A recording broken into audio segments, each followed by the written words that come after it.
오늘은 감사의 고백 시간인데요. 여러분, 우리가 2주 동안 감사의 제목들을, 감사의 훈련을 해봤어요. 여러분, 성실히 잘 작성하신 분도 계시겠지만 또 바쁜 일상, 또 이게 훈련이 되지 않다 보니 잘 안 되신 분도 있을 것 같아요. 그래서 저희가 영상을 준비했는데 이 영상을 보고 우리 감사의 고백 일기를 작성하는 시간, 감사문을 작성하는 시간을 갖도록 하겠습니다. 감사가 훈련되어질 때 우리의 삶은 어떻게 변하는지 우리 한번 영상을 보도록 하겠습니다. 영상을 보겠습니다. 감사함을 느낄 때와 화내고 원망할 때 우리 뇌는 활성화되는 영역이 다릅니다.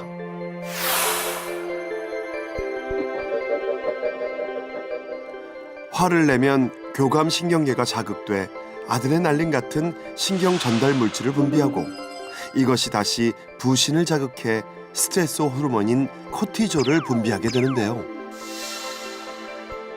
이로 인해 혈액이 근육 쪽으로 몰리면서 혈압과 혈당이 올라가고 심장 박동이 빨라지게 됩니다.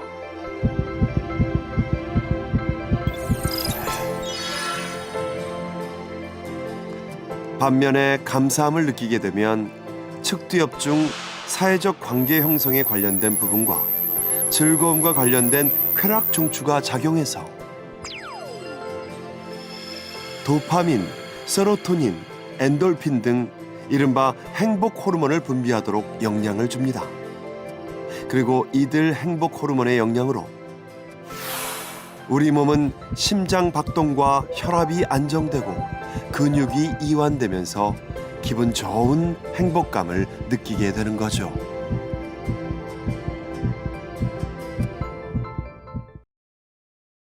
네, 오늘 제가 짧게 준비한 영상은요, 감사를 통해서 우리 신체가 어떻게 변하는가를 우리가 한번 살펴봤습니다. 그냥 막연하게 교회에서 시키니까 감사 훈련을 하는 것이 아니라 하나님이 감사를 통해 인간들이 행복해질 수 있도록 그렇게 만드신 것 같아요. 자, 그렇다면 여러분, 이렇게 우리 인체에 좋은 감사를 우리는 어떻게 해야 될까? 어떤 감사를 해야 될까? 다시 한번 영상을 또 하나 제가 준비했는데요. 이제 영상을 잘 보시고 여러분 묵상하시면서 감사의 카드를 적으실 거예요. 그래, 이렇게 우리의 몸에 좋은 감사, 그럼 어떤 걸로 우리는 감사해야 되나? 우리 다 같이 목사님의 짧은 설교 영상을 보도록 하겠습니다. 영상을 보겠습니다. 우리의 삶은 치유를 필요로 합니다. 아프고 상하고 힘든 몸과 마음의 치유가 필요합니다. 감사는 우리의 삶을 치유하고 또 하늘의 축복을 여는 열쇠라고 말할 수 있습니다. 보통 감사는 받은 것을 고마워하는 감정입니다. 무엇인가를 베풀어 준 사람에게 받은 것을 받았다고 고마워하는 것을 말합니다. 한 사람의 신앙의 성숙은 바로 감사하는 삶의 태도에 있다고 말할 수 있습니다. 그 사람이 감사하는가 감사하지 않는가로 그의 믿음을 알 수 있습니다. 감사는 선택하는 것입니다.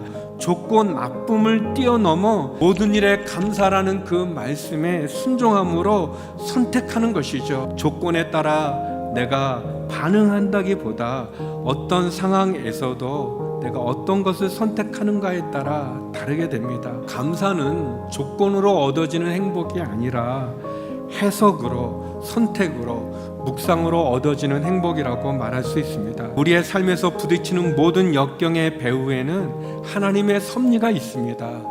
내 생각보다 뛰어나신, 또 내 길보다 높으신 그 하나님의 생각과 하나님의 계획을 신뢰하는 믿음이 우리로 하여금 조건에 따라 감사하는 것이 아니라 선택할 수 있는 그런 모습을 봅니다. 감사는 마중물과 같다고 볼 수 있습니다.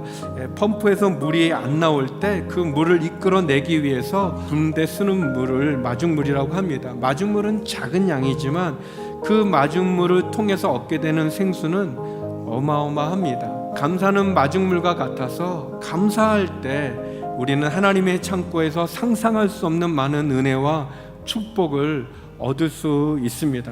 여러분에게 한 가지를 제안하고 싶습니다. 감사 노트를 쓰라는 겁니다. 삶 속에서 하나님이 내게 주신 은혜에 대한 감사를 적는 거예요. 하나님이 나를 얼마나 축복해 주시는지 할 수 있어요. 매일 감사를 표현하고 선택하는 습관을 통해서 우리의 삶이 얼마나 축복받은 삶인지, 그리고 하나님께서 우리에게 얼마나 많은 은혜를 주셨는지를 우리는 알 수 있어요. 감사는 하나님께 드리는 좋은 선물이기도 하고 하나님이 우리의 삶을 치유하시는 하나님의 손길이 됩니다. 우리가 불평과 원망, 염려, 근심을 선택할 수도 있지만 감사와 은혜와 하나님의 사랑을 선택할 수 있는 거죠.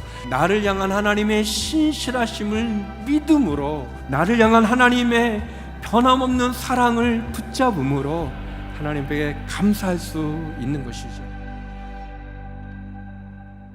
여기까지 영상을 보겠습니다. 여러분, 감사는 어떤 조건이 성립되었을 때 한다기보다 어떠한 환경 가운데 하나님의 섭리를 신뢰하여 내가 불평과 불만과 원망을 선택하기보단 감사를 선택하여 하나님이 그 환경 가운데 어떻게 역사하시는지를 미리 고백하고 체험하여 고백하고 또 주님 앞에 감사로 말미암아 은혜의 시간을 경험하는 것이라고 우리 목사님 말씀하시죠. 여러분, 주님의 섭리를 믿으시죠? 완벽하시고 전능하신 주님의 섭리를 믿으시죠? 그럼에도 우리는 고난 중에도 감사할 수 있는 하나님의 자녀라는 것을 기억하시길 바랍니다. 저는 한 주 동안 말씀을 묵상하며 또한 저에게 일어났던 여러 가지의 주님의 일들 가운데 제가 한번 이렇게 적어봤습니다. 구원의 은혜로 말미암아 모든 문제의 고통을 이길 수 있게 하심을 감사드립니다. 저는 이런 감사의 제목이 떠오르더라고요. 내가 구원의 확신이 없었다면 이 척박한 환경 가운데 눈물을 흘리며 고통 가운데 원망하고 저주했을 텐데 구원의 은혜로 모든 환경이 재해석되고 묵상되어지더라고요. 여러분, 감사는 해석하는 훈련입니다. 주님의 섭리로 해석하는 훈련입니다. 여러분, 나눠드리는 감사 카드에 한번 여러분의 감사의 마음을 적어보십시오. 하나님, 감사합니다. 이러한 것들을 주심에 감사합니다. 이렇게 묵상하며 결단할 수 있게 하심에 감사드립니다.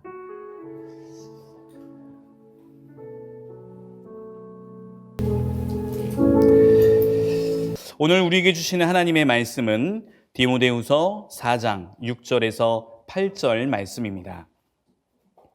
신약성경 346페이지 합독합니다. 시작. 전제와 같이 내가 벌써 부어지고 나의 떠날 시각이 가까웠도다.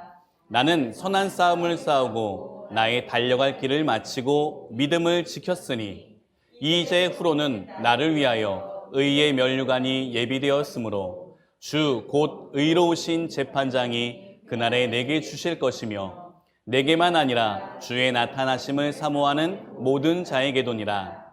아멘. 감사합니다. 자리에 앉아 주십시오. 지난주에 이어서 오늘 구원의 확신, 믿음을 지키는 삶의 축복이라는 제목을 함께 은혜를 나누겠습니다. 감사절을 맞이하여서, 추수감사절을 맞이하여서 우리가 어떤 감사의 제목들을 주님 앞에 아뢰야 될까, 고백해야 될까? 사실 우리가 갖고 있는 감사의 조건이 정의가 잘못되어 있기 때문에 우리는 감사하기가 힘들다는 것을 주중에 좀 깨달았습니다. 여러분은 어떨 때 감사하시나요? 우리의 감사의 정의 어떻죠? 좋은 일이 일어나야 돼요. 물질의 축복, 건강의 축복, 자녀의 출세, 자그마한 감사부터 큰 감사에까지 모든 감사는 다 잘 되는 일, 좋은 일들이 있어야지만 감사가 되어지죠. 그런데 만약 감사의 정의가 이렇게 됐다면 우리는 감사할 수 있을 것 같아요. 감사의 정의가 어떻게 되어야 되는가? 주님이 내게 베풀어 주신 은혜로 말미암아 감사하는 거죠. 자, 그렇다면 주님이 내게 베풀어 주신 은혜라고 할 때도 또 우리는 역시 세속적인 잘됨, 세속적인 평안함의 조건을 하나님의 은혜라고 정의 내려요. 그러나 아닙니다. 주님의 은혜는 무엇이죠? 감히 우리가 누릴 수 없는 천국의 복음을 들었는 것. 우리가 감히 할 수 없었던 하나님과 합하여지는, 일치되는 것이 은혜였습니다. 여러분 기억하시죠? 그렇다면 내가 지금 감사할 수 있다. 은혜로 말미암아 감사할 수 있다는 정의는 늘 나의 영혼이 주님의 사랑으로 말미암아 구원받았음을 인식하는 거예요. 그래서 우리가요, 감사의 정의를 오늘 한번 바꿔보길 소망합니다. 내가 주님을 통하여 구원을 받았다면 나는 늘 감사할 수 있는 사람이야. 주중에 제가 어떤 목사님의 설교를 우연치 않게 듣게 되었어요. 아마 극동방송에서 나온 설교 같은데요. 그 목사님은 이렇게 설교를 하십니다. 여러분, 우리가 만약에 세상 가운데 출세하는 것, 출세하는 정의가 이렇게 바뀌면 어떨까요? 우리는 높은 곳으로 올라가야지만 출세했다고 생각해요. 직책이 점점 승진하는 거예요.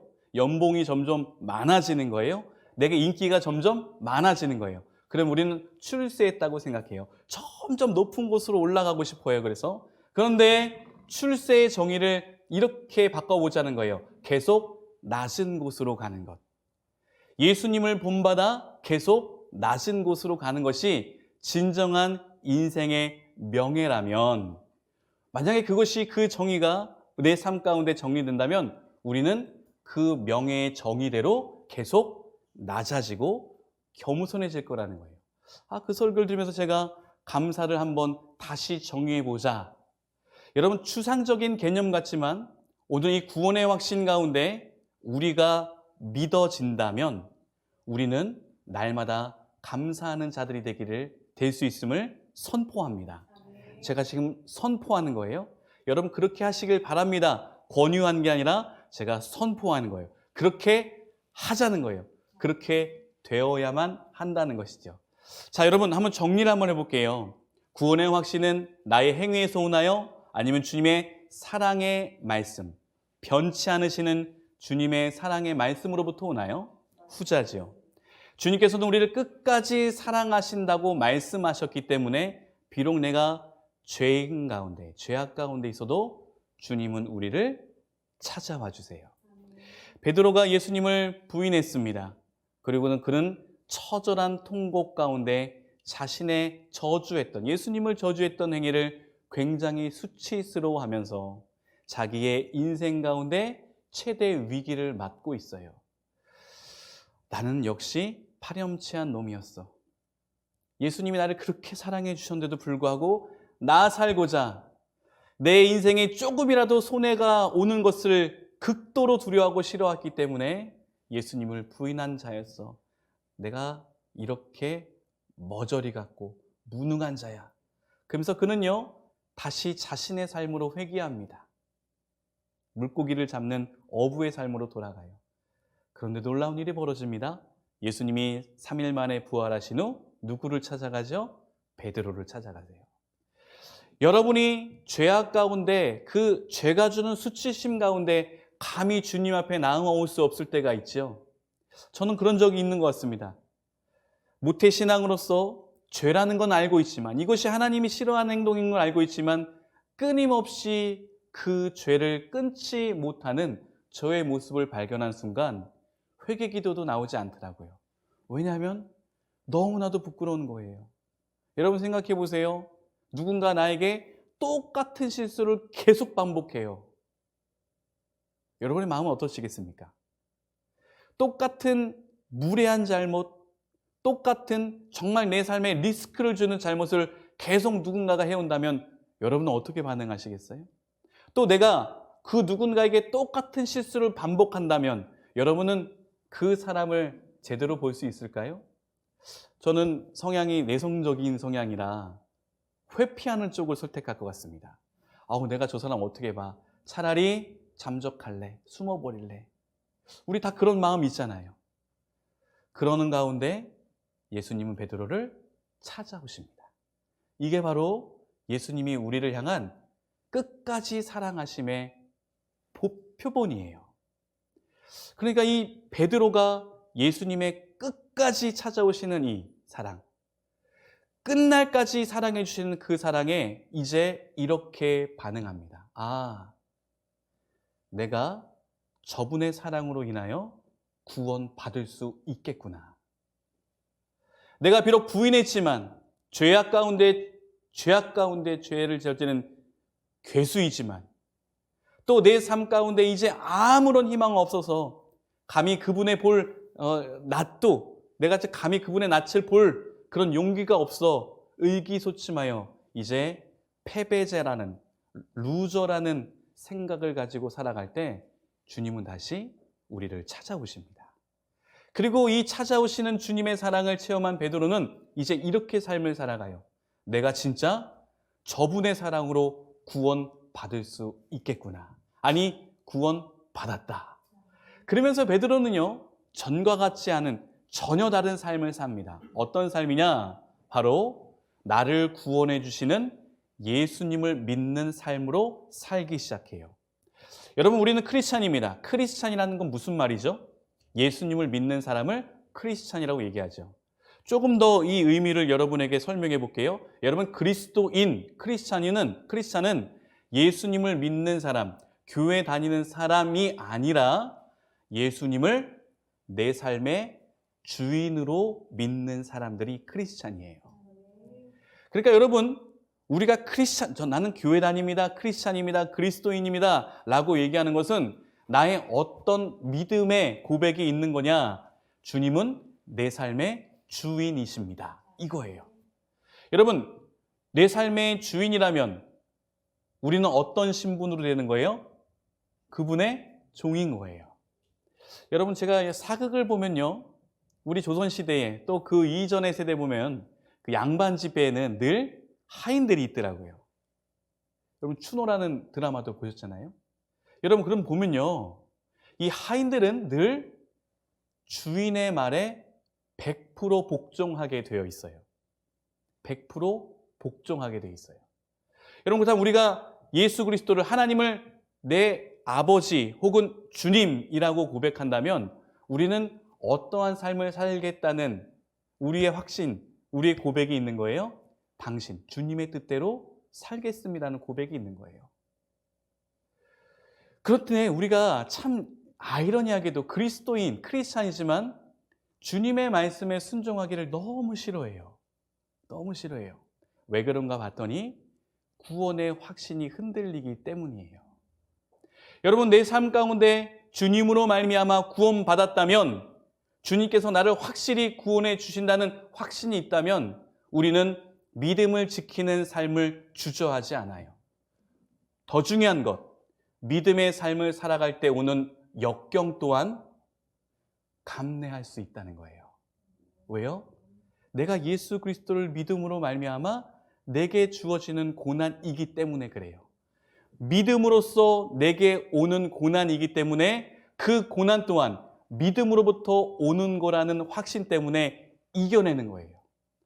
그러니까 고난 가운데 여러분, 우리가 넘어지는 이유는 단 한 가지입니다. 바로 구원의 확신. 내 삶의 주인은 하나님이라는 확신이 희미해져 가는 거예요.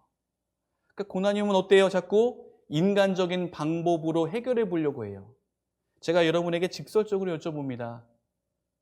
내 인생의 문제를, 내 삶이 정말 귀중하고 정말 귀한 것 알지만 내 인생에 고난이 찾아왔을 때 내 힘으로 그 고난을 정리하거나 해결할 수 있던가요?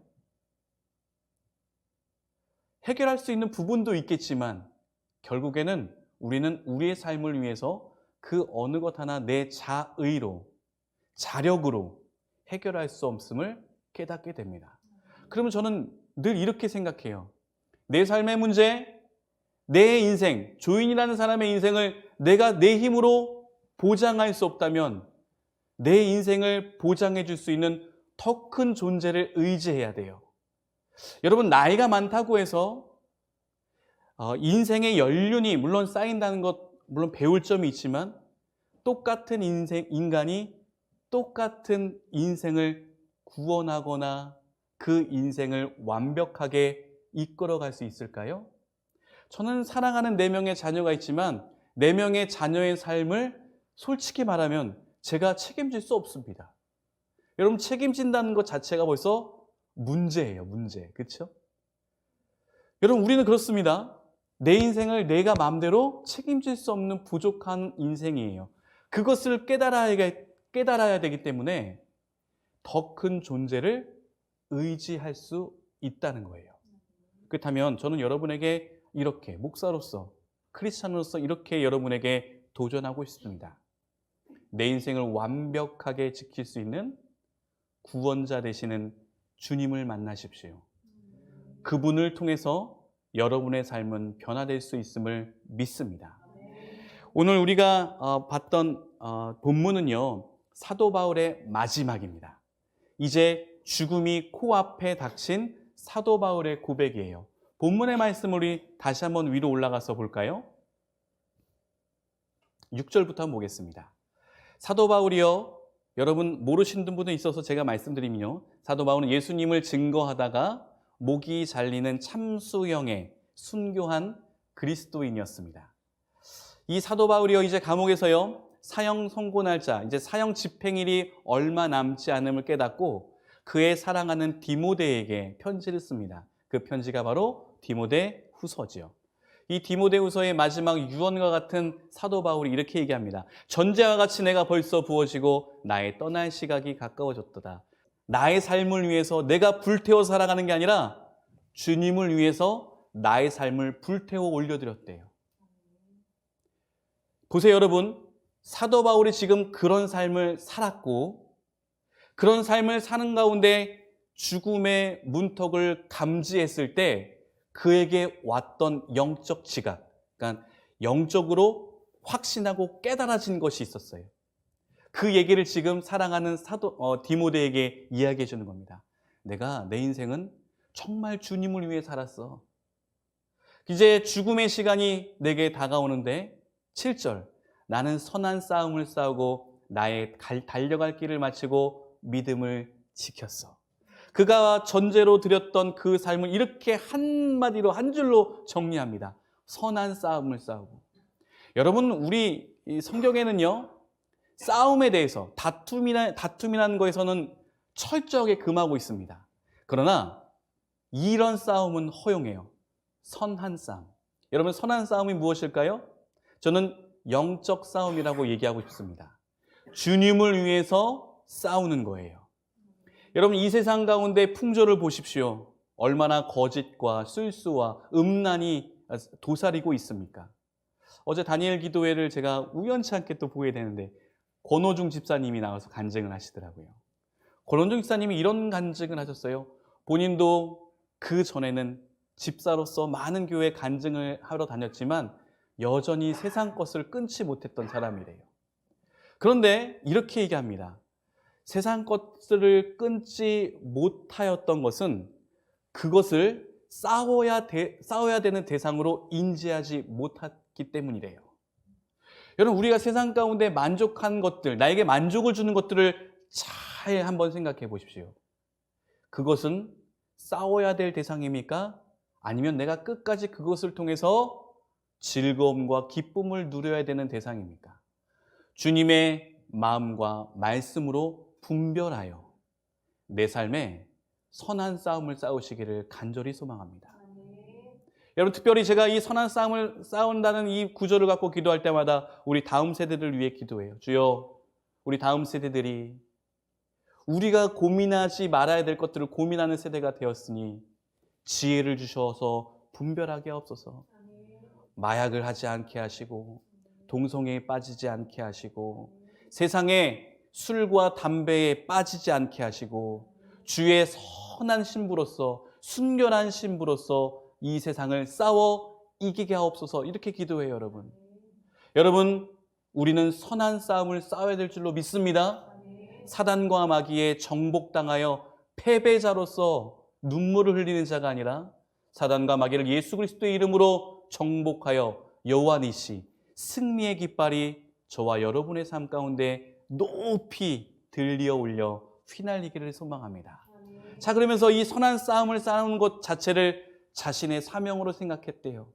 내가 어떤 것들을 향하여서 대적하여서 물리치며 끊어야 되는지를 날마다 끊임없이 주님과 함께 싸운 삶이라고 얘기하고 있어요. 그리고 그 싸움을 다 하고 이렇게 고백합니다. 그게 믿음을 지키는 삶이래요. 할렐루야. 우리에게도 믿음이 있다고 저는 생각합니다. 여러분은 주님을 믿는 자지요. 예수 그리스도의 끝까지 사랑하심을 믿는 자들은 바로 이렇게 살아가는 거라고 사도 바울은 이야기하고 있어요. 지난 시간에 제가 우려의 말을 했습니다. 이 끝까지 사랑하시는 주님의 사랑을 깨달으면 우리는 죄를 짓기에 더 담대하다고. 왜요? 하나님 다 용서해 주시는구나. 그래. 언제나 용서해 주시는구나. 그러면 이런 거 해도 되겠지. 어차피 용서해 주실 것이니까. 아니에요. 그것은요, 진짜 믿음으로 살아가는 삶의 행동이 아니라는 거예요. 저희 아이들이 있어서 제가 리얼한 간증은 하지 못하지만 여러분, 제가 오래전부터 이런 예화를 여러분에게 들린 적이 있습니다. 제 근육량으로요, 최고의 무게를 들 수 있는 킬로그램이 100kg라고 생각해 보세요. 제가 갖고 있는 근육을 가지고 힘을 짜내서 들을 수 있는 무게가 100kg이에요. 근데 지금 제가 그 100kg을 죄라고 얘기해 볼게요. 제가 세상을 살아가면서 죄를 이런 죄도 짓고 저런 죄도 짓고 음란과 탐욕과 시기와 질투와 세상의 쾌락적인 것들을 다 하고 다녀요. 그래서 이 세상의 이 것들이 무게로 어깨에 올려지는 거죠. 1kg, 2kg, 3kg. 주일날 다 되면 주일 예배가 끝나고 나서부터 다음 주일까지 세상에서 이렇게 죄를 짓다 보니까 어느 날 100kg의 죄의 무게가 올려져 있는 거예요. 도저히 일어날 수 없는, 이 죄 때문에 삶을 살아갈 수 없는 이런 가운데 예수님이 주일날 예배 드릴 때 회개함으로 내 죄를 다 도말하시니까, 덮어서 없애준다는 뜻이죠. 내 100kg의 죄의 무게를 싹 걷어가시니까 0kg가 되니까 얼마나 가뿐해요? 그래서 여러분, 100kg에서 1kg가 더 늘어나가서 101kg가 되면 우리는 주저앉아 버려요. 100kg의 무게일 때 아무것도 아닌 것 같은 1kg의 죄 때문에 우리는 무너져요. 그런데 제가 아무 짐도 지지 않은 상황에서 1kg를 들었다. 얼마나 가벼워요. 그래서 저는요, 부족한 고백이지만 주일날 회개 기도하고 주님의 보혈의 은혜로 깨끗이 씻음 받았을 때 오히려 죄를 지는 게 더 가볍더라고요. 저는 그것을 체험한 사람입니다. 정말 경고망동한 믿음의 신앙이죠. 여러분 그렇지 않으신가요? 저만 또 나쁜 놈이 돼서 이상한데요. 저는 그랬던 것 같아요. 주일날 회개 기도하면 얼마나 내 죄가 사하심에 기쁜지. 그러나 그렇기 때문에 1kg짜리의 짐은 이제 또 아무렇지도 않게 져버리는 거예요. 100kg까지 갔을 때는 주님 죄송합니다. 1kg만 더 와도 무너지니까 이 1kg짜리의 이 죄도 제가 막 벌벌 떨면서 무서워했는데 다 사해주니까 이제 또 언제 그랬냐는 듯이 아무렇지도 않게 죄의 짐을 짓는 거예요. 여러분 이런 저의 모습을 보면 어떻게 생각하십니까? 진짜 믿음의 사람입니까? 아니면 주님의 사랑을 왜곡한 거짓 믿음의 사람입니까? 사도 바울은 얘기해요. 그도 죄인 중에 괴수였다고 고백합니다. 예수 그리스도를 믿는 사람들을 죽였던 사람이에요. 돌을 쳐서 잔인하게 예수님을 믿는 사람을 죽였던 사람이 예수님의 끝까지 사랑하심을 다메섹 도상에서 체험하고 그는 이렇게 고백해요. 나는 믿음을 지켜 살아갔다고요. 여러분 이런 믿음의 사람들에게 주시는 하나님의 축복이 무엇이냐? 우리 8절을 같이 읽어봅니다. 시작. 이제후로는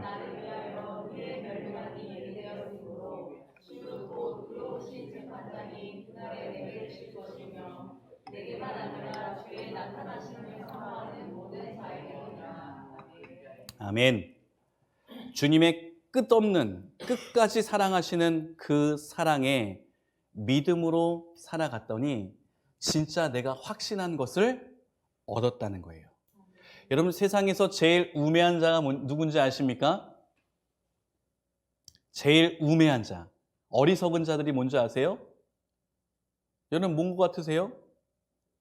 되지도 않은 일을 기대하는 사람들이에요. 제가 오래전에 저희 청년들에게 이렇게 얘기한 적이 있습니다. 다 잘 될 거라는 청년이 있었어요. 저는 예수님 믿으니까 다 잘 됩니다. 어떠한 역경과 문제 가운데 그 청년이 있었는데 그렇게 고백하더라고요. 이 문제 해결됩니다. 얼핏 보면은 참 믿음의 고백 같지만 제가 이렇게 도전했어요. 그 문제가 해결될 거며 잘 될 거라는 근거가 어디 있냐는 거예요. 근거. 우리 신앙생활하면서 막연한 청사진을 기대해요. 저는 여러분에게 묻습니다. 근거가 뭔가요? 적어도 그 근거가 기도했더니 주님이 응답하셨기 때문입니다. 말씀 가운데 주님께서 깨달음을 주셨기 때문에, 내가 예수님의 삶으로 믿음을 지켰기 때문에 잘 될 겁니다라는 근거가 있어야 되는데 우리는 그냥 막연하게. 여러분, 오늘 사도 바울은 막연한 근거 없는 자신이 아니라 그는 확신에 찬 마음으로, 확신에 찬 목소리로 선포합니다. 이제후로는 나를 위하여 의의 면류관이 예비되었다. 믿음의 싸움을 싸운 사람, 믿음으로 살아간 사람들이 비로소 그 구원의 확신을 눈으로 확실하게 증명받는 시간, 바로 믿음의 삶의 결말이에요. 여러분, 그렇기 때문에 우리가 구원의 확신으로 살아간다는 것은 믿음을 지키며 살아가는 삶이에요. 제가 오늘 말씀을 장황하게 준비했지만 한번 요약해 보겠습니다. 믿음은 어떻게 생겨나는가? 고난 가운데 생겨나요. 고난은 인내를 낳기 때문입니다. 여러분, 인내, 고난 가운데 그것을 견뎌내는 것을 인내라 그랬어요. 근데 이 인내는 결국 견디고 견디는 이 인내가 쌓이면 어떻게 되는가? 소망이 돼요. 어떤 소망? 8절의 말씀. 이 소망의 말씀이 돼요. 구원을 받는다는 거죠. 마지막 PPT를 봅니다. 마지막 PPT를 넘겨주시겠어요? 베드로전서 1장 6절에서 7절, 9절을 우리 한번 같이 읽어봅니다. 같이 한번 합독합니다. 시작. 그러므로 너희가 이제 여러 가지 시험으로 말미암아 잠깐 근심하게 되지 않을 수 없으나 오히려 크게 기뻐하는도다. 너희의 믿음의 확실함은 불로 연단하여도 없어질 금보다 더 귀하여 예수 그리스도께서 나타나실 때에 칭찬과 영광과 존귀를 얻게 할 것이니라. 믿음의 결국 곧 영혼의 구원을 받음이라. 아멘. 여러분, 믿음의 끝은 영혼의 구원임을 믿으시길 바랍니다. 그렇다면 그 믿음은 어떻게 해서 완성된다고요? 여러 가지 시험을 견디고 이겨냄으로 그 믿음이 완성됩니다. 베드로는요, 이렇게 얘기해요. 너희들이 잘못을 해서 내가 잘못한 일의 결과로 인하여서 어려움을 당하는 것, 그거는 상이 없어. 당연한 거지. 그러나 예수님을 믿고 믿음으로 살아감으로 말미암아 얻어진 환난, 그 환난은 우리에게 상급이 있다고 얘기하고 있어요. 아니요, 목사님 여전히 힘든데요. 이 말씀 붙잡고 살아가지만 오늘도 하루도 버티는 게 너무 힘든데요. 여러분, 우리의 시간은 영원한 시간으로 바뀌어야 될 줄로 믿습니다.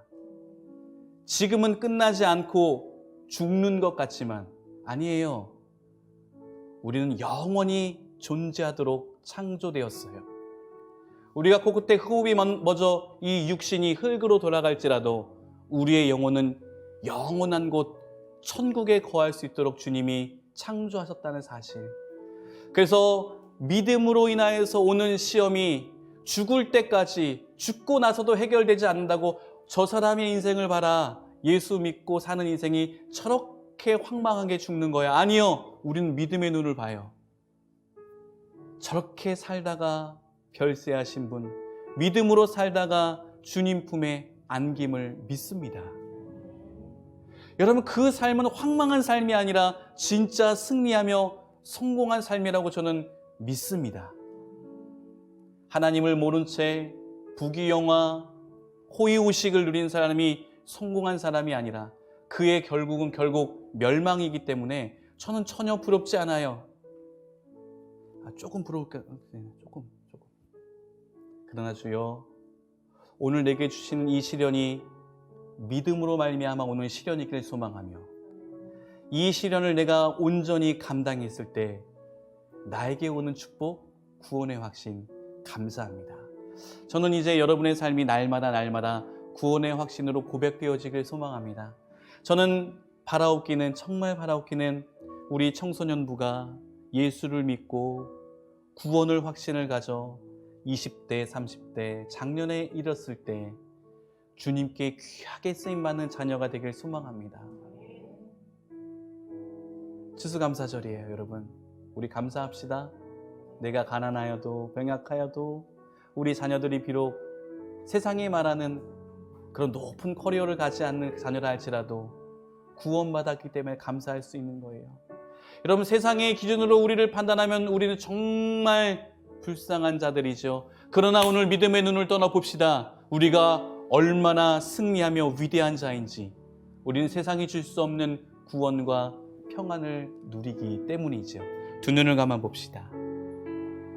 이 시간 한번 결단해 볼까요? 주여, 구원의 확신이 마침내 믿음의 삶으로 증명되며 확신될 수 있도록 도와주시옵소서. 끝까지 사랑하시는 주님의 사랑을 힘입어 주여, 내가 오늘부터 믿음의 삶을 살겠사오니 사단과 마귀로부터 오는 불시험을 이기게 하시고 믿음의 선한 싸움을 싸워 승리하게 하여 주시옵소서. 우리와 같은 마음으로 간절히 기도하며 결단하겠습니다. 기도합시다.